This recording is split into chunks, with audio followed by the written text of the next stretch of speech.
preço do verdadeiro ministério. E a diferença entre o evangelho genuíno e o evangelho falso, ou os falsos mestres. Nós vamos ver aqui que ele vai alertar o povo de Corinto para as falsas doutrinas, que não é diferente de hoje, né? Interessante que Corinto foi escrito há muitos anos, mas continua atual. Você quer saber o que está acontecendo no mundo? Lê a Bíblia. Vamos lá, 2 Coríntios 11, a partir do 1 diz assim, o título é assim: Paulo e os falsos apóstolos. Eu gostaria que vocês me suportassem, mesmo quando sou um tanto louco. Por favor, me suporte. O mesmo zelo que Deus tem por vocês, eu também tenho. Ou seja, ele está usando uma linguagem irônica. Ele continua com aquela linguagem irônica. E de certo modo forçada, porque precisa se defender. O mesmo zelo que Deus tem por vocês, eu também tenho. Porque vocês são como uma virgem pura, que eu prometi dar em casamento somente a um homem que é Cristo. Então, a igreja de Deus, ela é comparada ao quê? Uma virgem.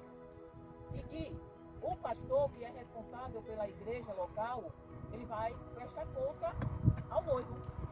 Então, assim, por isso que como é que se diz? É mais requerido, é cobrado mais do pastor, porque ele é responsável para cuidar, para zelar da noiva de Cristo. Porque a virgem, a noiva, é simbolizada como a igreja, é um símbolo da igreja também.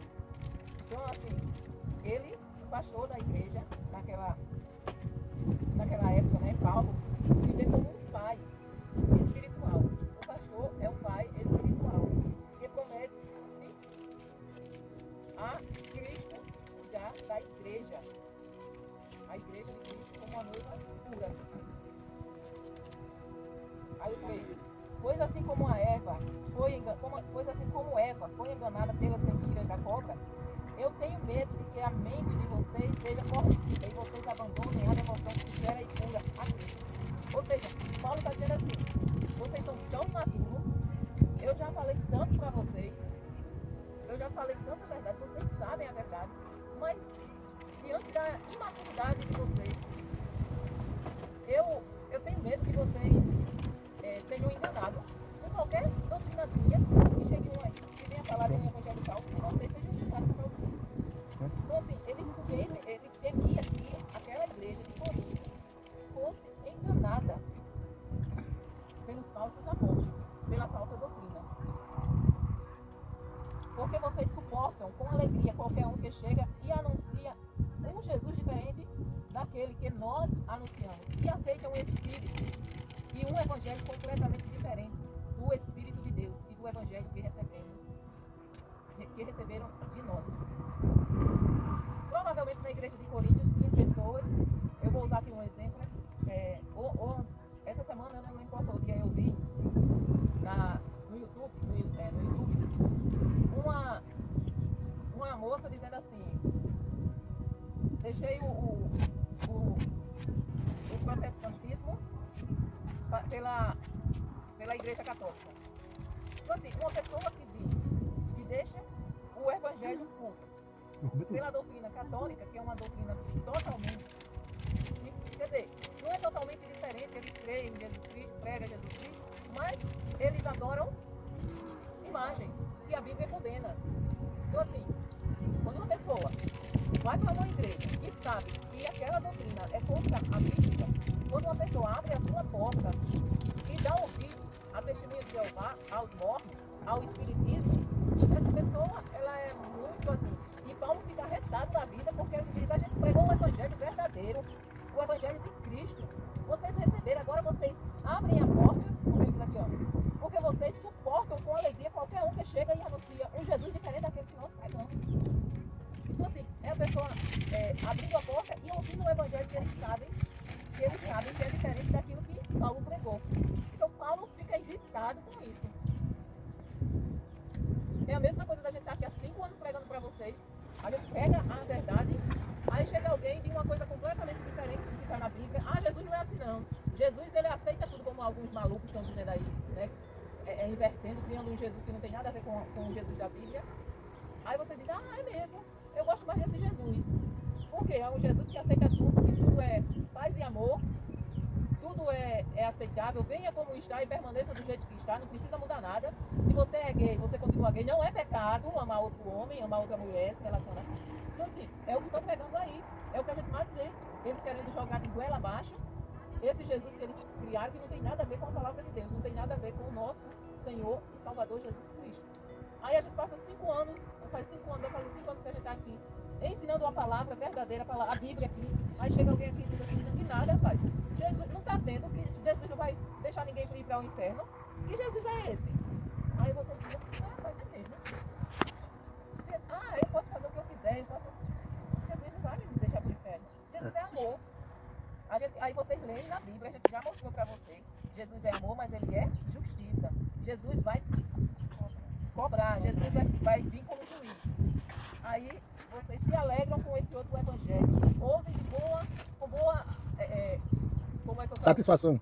Com boa satisfação, com alegria. Eita, descobriu Jesus verdadeiro, quando é apresentado Jesus falso. Mas por quê?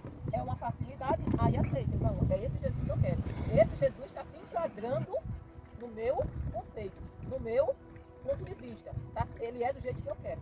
Gente, Jesus não tem que se enquadrar na nossa vida. É nós que temos que se enquadrar nos conceitos, nos ensinamentos, na aliança dele, nos mandamentos dele. Então assim, aí as pessoas ouviam felizes. E não é para irritar não? Paulo ficava irritado. Então assim, Paulo se irritava com aquele povo. É preciso a gente discernir. Quando a gente ouve a palavra de Deus, nós temos dentro de nós, irmãos, quando Jesus disse, olha, se vocês crerem, o Espírito Santo vem e eu, Pai, farei morada em vocês. Então, o Espírito Santo faz morada em nós. Então, a gente tem que pedir o discernimento de Espírito. Mas quando a gente ouvir uma coisa que não é, fazer como os crentes de Bereia, que eles ouviam Paulo pregando, chegavam em casa e ia conferir para ver se estava realmente de acordo. Então, não deixem de ler. É por isso que eu bato tanto nessa tecla. Por quê? Porque quando a gente lê a palavra, quando a gente escuta a palavra, a gente não é enganado por qualquer doutrina falsa. Aí o 5 diz assim, eu não acho que tenho menos valor do que esses tal super apóstolos. Ele usa de ironia aqui. Talvez eu seja um principiante no falar. Olha, Paulo ser um principiante no falar. Ele está sendo irônico aqui. Mas no conhecimento não sou. Sempre e em todas as situações temos dado provas disso a vocês. Ele estava dizendo, gente, já faz 13 anos, já faz 7 anos, já faz 10 anos que eu estou pregando o evangelho. Então eu não sou principiante. Eu sou um profundo conhecedor da lei. Eu sei o que é que diz a lei. E eu sei que a lei é apontada para Jesus. Aí vocês ficam dando ouvidos à doutrina desses apóstolos falsos. Então, assim, Paulo estava realmente, nesse antepenúltimo capítulo, ele estava arretado, como a gente diz aqui no Nordeste, né? Arretado. Ele não estava se referindo aos 12 apóstolos, mas os falsos apóstolos, aos líderes, aos falsos líderes de Corinto. Porque naquela época existia muitas falsas doutrinas que queria pegar carona no cristianismo. Então ele não estava se referindo, quando ele fala falsos apóstolos aqui, ele não estava se referindo aos 12 apóstolos. Eles estavam se referindo àqueles que se intitulavam apóstolos, mas eram falsos. Aí ele fala, quando anunciei a vocês a boa notícia de Deus, fiz isso completamente de graça. Quem lembra aqui que ele disse que trabalhava para não ser pesado aos irmãos? Eu tenho o direito de ser sustentado pela igreja, mas eu abro mão desse direito para não ser pesado a vocês e para dar um exemplo, para facilitar a vida de vocês. Mas eu disse, mas o pastor tem o direito de se alimentar, de ser sustentado pela igreja. Mas aqui ele diz, eu anunciei o evangelho completamente de graça. Eu me humilhei para engrandecer vocês. Será que houve algum mal nisso? Enquanto eu estive trabalhando entre vocês, fui pago por outras igrejas. Por assim dizer, eu estava roubando delas para ajudar vocês. Ou seja, ele está dizendo aqui, olha, outra igreja, por exemplo, nós somos sustentados por outra igreja.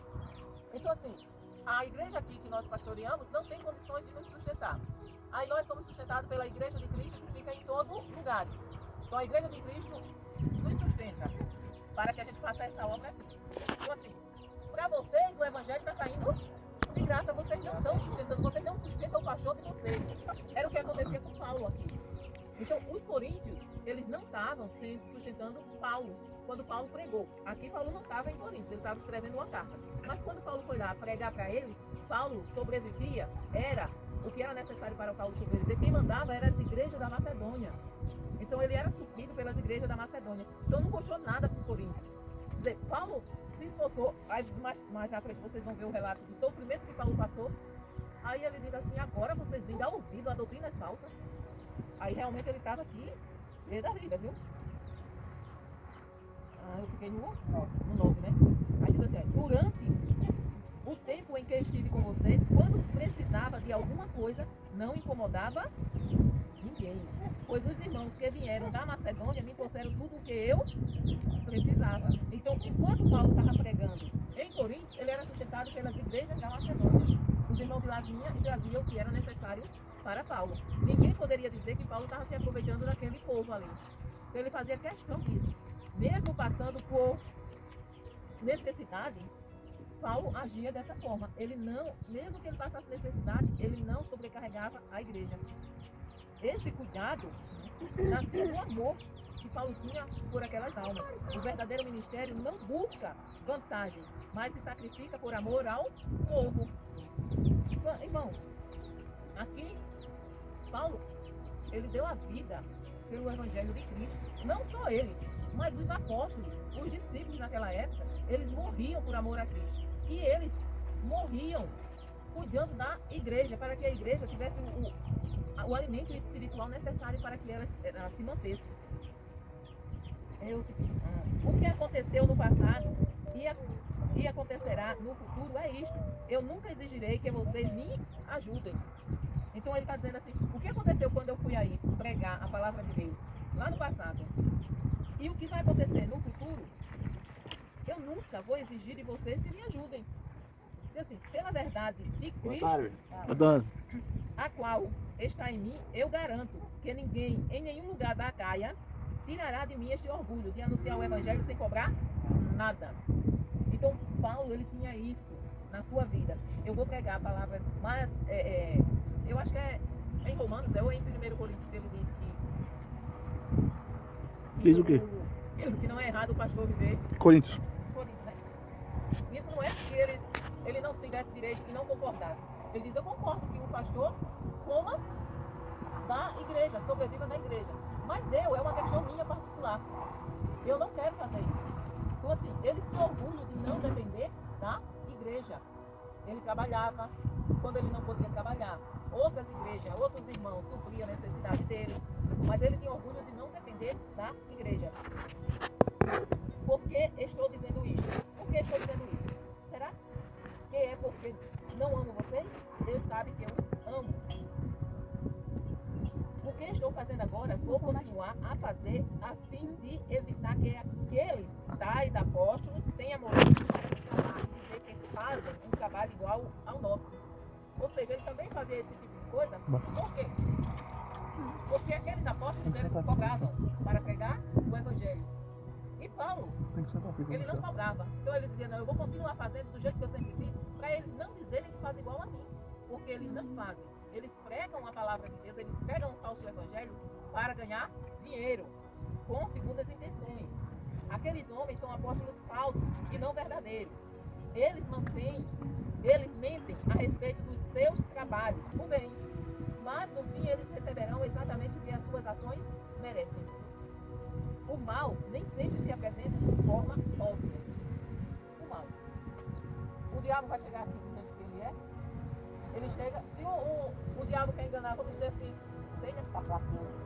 tem uma jovem na igreja, ou um jovem na igreja, que é fiel, aquele jovem, e o diabo está vendo que lá na frente ele vai dar prejuízo a ele. Aquele jovem vai mandar, o diabo vai mandar para aquele jovem, para tirar ele da presença de Deus, uma mulher feia, ou vai se apresentar o diabo mesmo caracterizado como é? Claro que não. Ele vai se apresentar como uma mulher linda, uma mulher cheirosa, uma mulher toda... É dessa forma que o diabo se apresenta. Ele não se apresenta... Eu ouvi uma coisa, nunca mais esqueci de um pastor. Ele disse assim, nem tudo que é bom, vem de Deus. Isso eu nunca mais esqueci. E nem tudo que é ruim, é do diabo. Porque às vezes acontecem coisas ruins na nossa vida, é Deus permitindo para que eu seja parado. Às vezes Deus fala, a gente não ouve, mas Deus nos ama tanto, porque Ele quer impedir que a gente caia no precipício, que Ele coloca alguma coisa, Ele permite, Ele envia alguma coisa que nos cause dano para que a gente pare. Eu estava, antes de vir para cá, desde ontem que eu ouvi um livro, que é o Testemunho do Soldado Ivan, que é muito bom.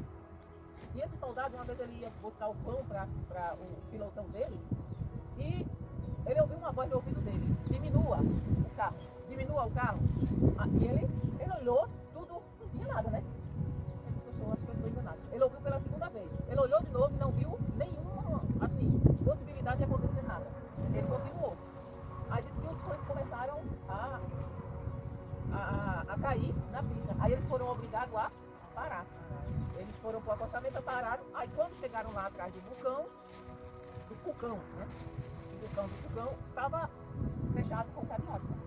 Aí o outro disse: está fechado. Como é que esses pães saíram daqui? Aí ficaram sem entender, né? O carro fechado e os pães derramados na pista. Aí eles foram recolher os pães, abriram o carro, guardaram os pães tudo bonitinho. E quando eles pararam, passou por ele um ônibus cheio de turistas. E quando o tempo que eles apanharam os pães da estrada e guardaram e tudo mais, aí perderam bastante tempo. Aí continuaram a viagem. Quando chegaram lá na frente, se depararam com o ônibus bateu e tinha vários carros tinham batido junto. Então tinha pessoas mortas.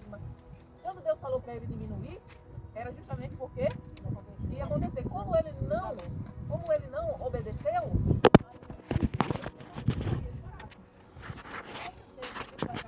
e acontece alguma coisa e a gente ainda fica reclamando, né? Quantas pessoas, aquele avião da TAM que caiu lá em São Paulo, quantas pessoas não foram salvas porque aconteceu alguma coisa e eles não embarcaram? Então assim, muitas vezes acontece coisas na nossa vida e é Deus tentando nos parar.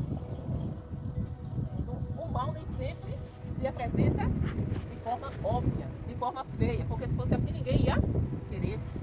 Muitas vezes ele se esconde por trás de uma aparência religiosa. Gente, quantas vezes? Por exemplo, eu conheço pessoas, que são pessoas boas, são pessoas... Gente, são pessoas assim, sabe? Que você diz assim: meu Deus, como é que uma pessoa dessa, se não aceitar Jesus, vai para o inferno? Mas essa pessoa são espíritas.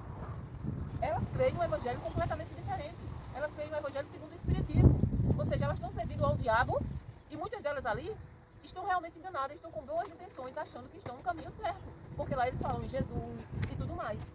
E não aguenta, fica deitado lá no sofá. Então assim, quando essas pessoas são pessoas boas, elas fazem... Se você chegar perto de uma pessoa dessa e disser que está necessitado, elas fazem de tudo para ajudar. Elas ajudam mesmo. São pessoas boas, mas são pessoas que estão no caminho errado. São pessoas que têm aparência de piedade, muitas vezes são, até se dizem cristãs, entre aspas, mas são enviadas do capeta, como aqui diz. Ele pode se disfarçar de anjo de luz, não é diferente com os seus servidores. Então, gente, aí lá em certificado, o pessoal pergunta muito: por que quando a pessoa vai alguém para macumba e fazem macumba e aquela pessoa está doente, ela fica boa? Quem é que sabe responder isso? Porque tem uma pessoa doente, ela vai para macumba, faz o trabalho e ela fica boa? Não. Por quê? Sabe por quê? Porque o diabo, os servidores do diabo, que é o demôniozinho, o que é que eles fazem? Eles curam. Ele se aposta no corpo da pessoa, coloca uma doença, entendeu? Aí aquele demônio que é maior do que ele, mais poderoso do que ele, aí quando aquela pessoa vai procurar no centro de macumba, e eles fazem um trabalho, aí o que acontece? Aquele demônio, ele dá ordem para que aquele outro tire aquela doença, saia daquele corpo. Aí aquele demônio que é menor, obedece àquele que é superior. Aí por isso que a cura, realmente não há cura. Aquilo é coisa maligna. Então assim, não existe essa de o demônio curar. Não existe essa de o diabo ser poderoso. O que existe é um engano. É dessa forma que acontece. Então assim, é como está dizendo aqui, ó. Ele se transfigura, ele se disfarça de anjo de luz. E seus servidores também. Eles se apresentam como pessoas que fazem bem. Teve uma pessoa daqui que colocou nos status um monte daquele coisa de macumba, dizendo, quando me pergunta qual é a minha religião, foi assim, foi. Quando me pergunta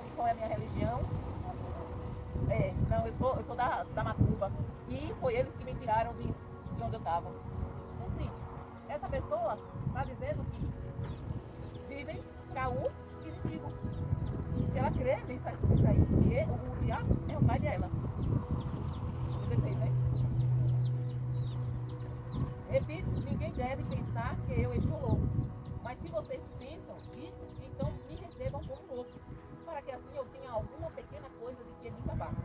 De fato, o que eu estou dizendo agora não é o que o Senhor me mandou dizer. Quanto a eu me gabar, estou realmente falando como louco. Já que existem tantas pessoas que se gabam por motivos apenas humanos, eu também vou me gabar de mim mesmo.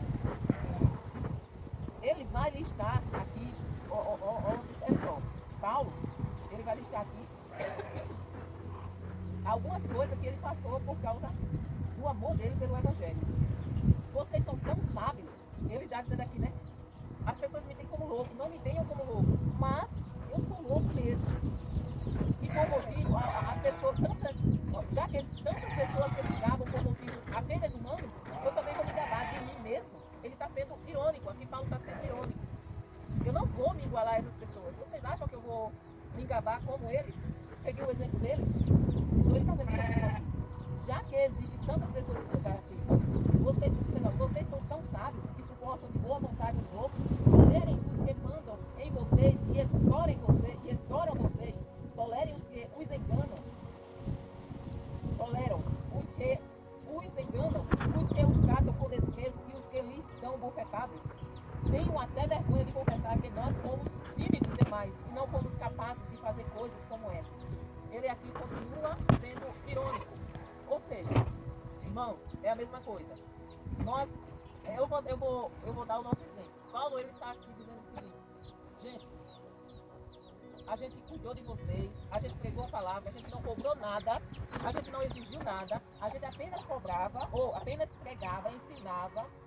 Mas se chega alguém pregando o que é falso, vocês toleram os que mandam em vocês, ou seja, eles já chegam mandando. Olha, você tem que fazer isso, tem que ser desse jeito. Aí eles toleravam isso, toleravam o engano e ainda pagavam. Aí Paulo disse, eu deveria ter feito isso, eu fui besta de não ter explorado vocês também. Porque vocês gostam, é como a gente diz aqui, né? Mulher de bandido gosta de apanhar. É como a gente trata bem, dá comidinha na boca, mas aí chega um que quer explorar vocês, aí você diz, esse é que é bom. Aquele pastor ali, aquele era um otário. Agora esse não, esse é que é bom. Aí você suga tudo que vocês gostam. Vocês apanham e dizem, assim é que tá bom. Isso. Ele diz aqui, ó. Os que os enganam, os que os tratam com desprezo e os que lhes dão bofetadas. Ou seja, eles enganavam, exploravam, desprezavam e eles ensinam, eles gostavam. Aí Paulo fica irado com isso, Paulo se irrita. Aí ele diz assim, eu deveria ter feito isso. Eu fui bobo que não agi com vocês dessa forma. Eu deveria ter agido com vocês dessa forma. Mas não agi. Mas, se os outros se atrevem a se gabar de alguma coisa, eu também vou me atrever, embora isso seja uma loucura. Aí ele começa a listar, né? Bom, primeiro ele mostra o abuso dos falsos mestres. É triste, mas ainda acontece hoje. Líderes que oprimem em vez de servir. E o pior, pessoas que gostam de ser enganadas. Pessoas que gostam de ser enganadas. Não tem aquela mulher. Pronto, o pastor às vezes fala assim.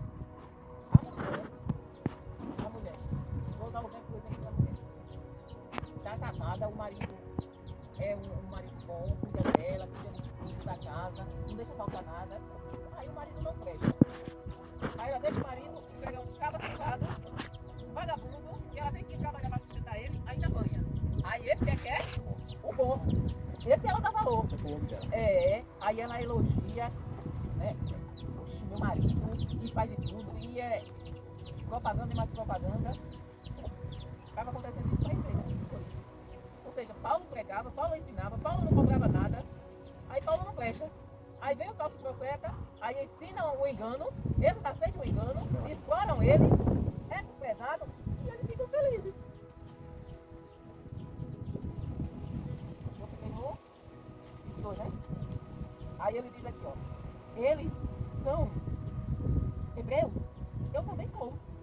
Só que começa a mostrar as suas qualidades, dizendo assim, vocês querem que eu diga onde eu sou melhor do que eles? Eu vou dizer para vocês que eles não chegam nem aos meus pés. Ele mostra sua verdadeira credencial, pois o que diferencia eles são os sofrimentos. Eles são hebreus, eu também sou. Eles são israelitas, eu também sou. Eles são descendentes de Abraão, eu também sou. Eles são servos de Cristo, mas eu sou um servo melhor do que eles. Embora ao dizer isso, eu esteja falando como se fosse louco, pois eu tenho trabalhado mais do que eles e tenho estado mais vezes na cadeia. Aí ele começa a listar, ele mostra através dessa lista de sofrimento um contraste radical entre o ministério da aparência e o ministério verdadeiro. Ou seja, o ministério verdadeiro, irmãos, ele vai passar por todo esse sofrimento que a gente vai ouvir agora. O ministério falso, ele não quer sofrimento, ele quer amor, ele quer ser visto, ele quer aplauso, se apresentar. Aí Paulo diz assim, se gloriava, Paulo, se gloriava nas fraquezas, porque elas revelavam a graça de Deus. A minha graça de baixa. Quando ele diz, eu me glorio na minha fraqueza, porque eu sei que eu não posso nada, eu sei que eu não sou nada. Deus é quem faz, Deus é tudo. Era nisso que Paulo se gloriava. Aí ele fala aqui, tenho sido chicoteado muito mais do que eles, e muitas vezes estive em perigo de morte. Em 5 ocasiões os judeus me deram 39 chicotadas. 3 vezes os romanos me bateram com porretes, e uma vez fui apedrejado. 3 vezes o navio em que eu estava viajando afundou, e numa dessas vezes passei 24 horas boiando no mar. Nas muitas viagens que fiz, tenho estado em perigo de inundações e de ladrões, em perigos causados pelos meus patrícios, os judeus e também pelos não-judeus. Tenho estado no meio de perigos nas cidades, nos desertos e em alto mar, e também em perigos causados por falsos irmãos. Tenho tido trabalhos e canseiras. Muitas vezes tenho ficado sem dormir, tenho passado fome e sede, tem me faltado casa, comida e roupas. Além dessas e de outras ainda, pesa diariamente sobre mim a preocupação que tenho por todas as igrejas. Então, ele mostra aqui a diferença entre os falsos profetas e o verdadeiro. O falso profeta, ele é guiado pelo glamour, pela aparência, pelos aplausos. O verdadeiro profeta não, o verdadeiro apóstolo, né? O falso apóstolo e o verdadeiro apóstolo. O verdadeiro apóstolo, ele sofre pela causa de Cristo, porque ele está visando o que vem por vir, ele está olhando para o tesouro dele, que é Jesus Cristo, e não para o que está ao meu redor. Então assim, e olha que ele não enumerou tudo que ele passou. Já imaginou? Então, será que nós estamos prontos para passar por essas coisas que Paulo passou? Esse sofrimento? Quando alguém está fraco, eu também me sinto fraco. E quando alguém cai em pecado, eu fico muito aflito. Quando alguém está fazendo as coisas em desobediência a Deus, nós estamos à frente dessa obra, nós ficamos. Quanta tristeza a gente não sentiu vendo aquele povo sair da presença do Senhor. A gente ficou muito triste. Quantas vezes a gente foi visitar aquele povo? Várias e várias vezes. Ninguém aqui que já esteve nessa igreja vai poder dizer assim, não, eu me afastei e o pastor não veio me visitar. Se falarem isso, estão mentindo. Porque não foram só uma, não foram só duas, foram várias e várias vezes que a gente foi visitar aquele povo e se afastar. Então assim, jamais eles vão poder dizer, se eles disserem porque são mentirosos, que eles se afastaram e a gente nem ligou. Jamais. Agora, a gente foi uma, foi duas, foi 10. Não quer? Não quer Jesus? Aí Jesus disse que, sabe o quê? A capoeira da sandália. E vamos atrás de quem quer. Então assim, a gente não é fazer como o pai e o filho pródigo. Deus os abandonou? Não. Deus está lá no canto dele. Está esperando que eles se arrependam e voltem. A gente fez a nossa parte. Agora, a gente não vai estar perdendo tempo com quem não quer Jesus. E Jesus mesmo disse isso. Se vocês chegarem numa cidade e ninguém quiser ouvir a palavra, saiam, vão para outra. Aí é o que Paulo diz. Ele fica aflito quando vê um irmão em pecado. Fica aflito. Se existe motivo para eu me gabar, então eu vou me gabar das coisas que mostram a minha fraqueza. Ele diz, eu vou me orgulhar forte em mim. Eu fico forte, é Deus que me faz ser forte.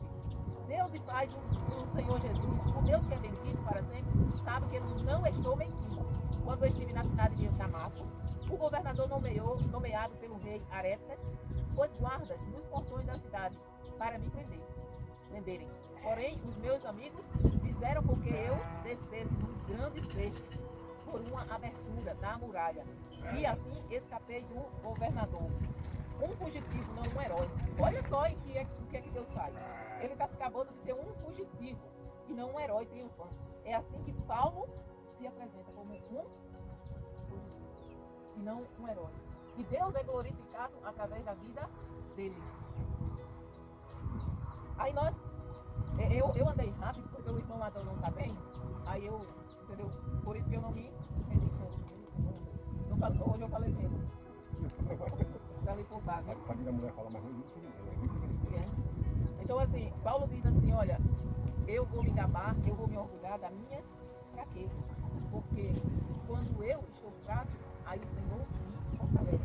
É Ele que me sustenta, é Ele que me ergue, é Ele que me dá o livramento. Olha quanto livramento Deus deu. Foi preso, perigo de morte, chicotada, naufrágio, perseguição de tudo isso, mas Deus o livrou. É o código da família. Então, irmãos, o que nós aprendemos com Paulo nesse capítulo? Nós aprendemos, nem todo líder carismático ou espiritual é verdadeiro.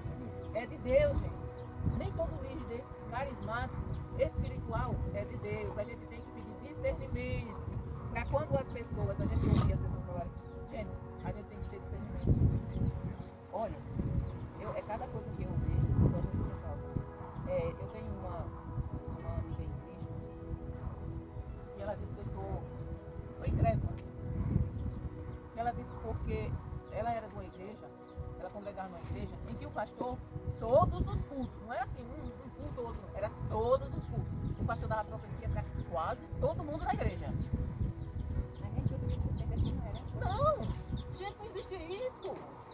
Não existe isso. Como é que profecia para todo mundo na igreja?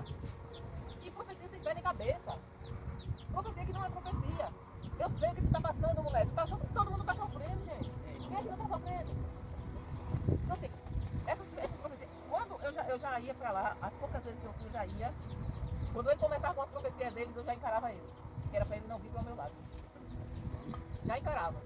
Eu digo, não, vem não, porque aqui não. Então, assim, hoje existe muita profetada. Então nós temos que ter o espírito de discernimento. A gente tem que saber quando vem de Jesus e quando é. Quando é o Espírito Santo, a gente confia. A gente sente. E se eu não sei, irmão, discernir, a gente tem que orar pedindo discernimento do Espírito Santo. Quantas profecias a gente já não recebeu? E a gente sabe que não é por isso. É porque as pessoas querem falar de si mesmas. Elas se colocam como se Deus estivesse falando e não é a carne. Então a gente tem que ter muito cuidado. Tem que pedir a Deus discernimento, orar. Sim, todos os dias eu oro, Senhor, Deus, porque quando é de Deus, quando é de Deus, a gente sente. A gente também aprendeu que o ministério automático envolve sofrimento, sacrifício, serviço humilde, não glamour, não está. O serviço do Senhor, como a gente lê na Bíblia.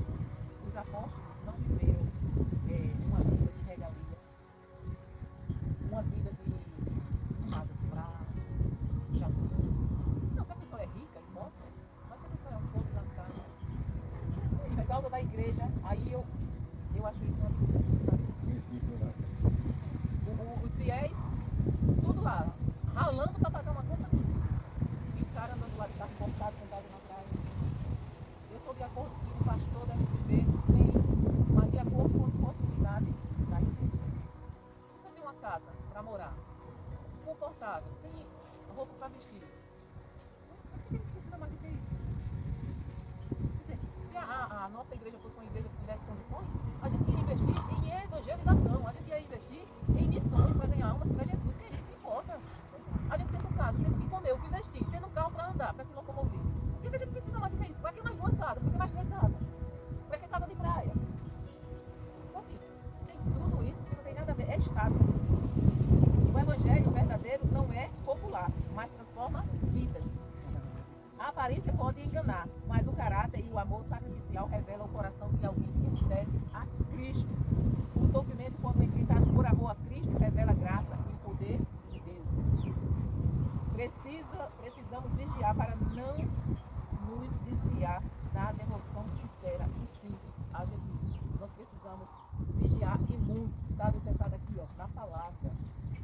crer, irmão Adão. Procurar crer, irmão Adão. Nessa palavra que é verdadeira. Não tem como não ser. Então eu tenho que acreditar, confiar, é decisão. Eu tenho que crer, ainda que tudo em minha volta. Irmão, milagre, fé é crer no impossível. Fé é crer no impossível. É trazer o que não existe até nós, através da nossa fé. Os milagres de Deus, você já pensou, sou parar? Sou parar. Quem pode fazer isso?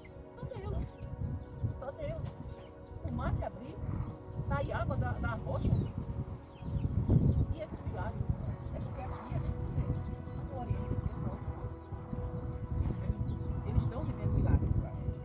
O ministério cristão não é confortável, mas vale a pena, porque aponta para Cristo e não para nós mesmos.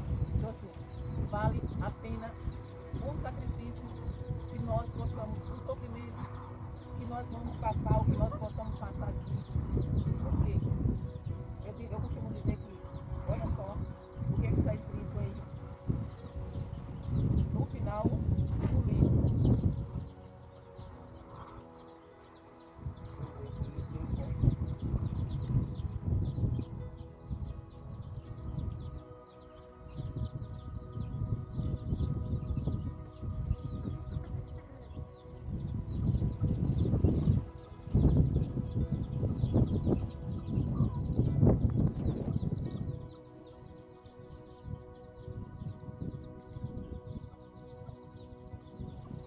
Ô, pastor. Oi. Onde é que está aquela parte de Apocalipse que diz que vai enxugar de toda lágrima? Tu lembra qual é o versículo? Ah, já encontrei. 18. Capítulo 21, a partir do versículo 4, diz assim: Ele enxugará dos olhos deles todas as lágrimas. Não haverá mais morte, nem tristeza, nem choro, nem dor. As coisas velhas já passaram. É isso. Nós está esperando por nós. Nós não vamos ter mais sofrimento, gente. Agora imagine, é a eternidade desse jeito. Agora imagine uma eternidade longe do Senhor, onde vai ter dor, onde vai ter tristeza, onde vai ter choro, onde vai ter pranto. Eternamente, né? Eternamente. Então assim, vale a pena a gente sofrer aqui, nessa passagem nossa por aqui, porque aqui é só uma passagem. Ou é melhor,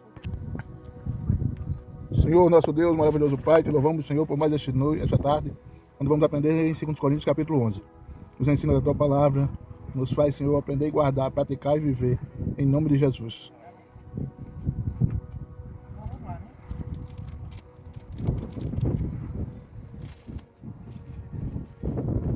A semana passada, nós vimos Paulo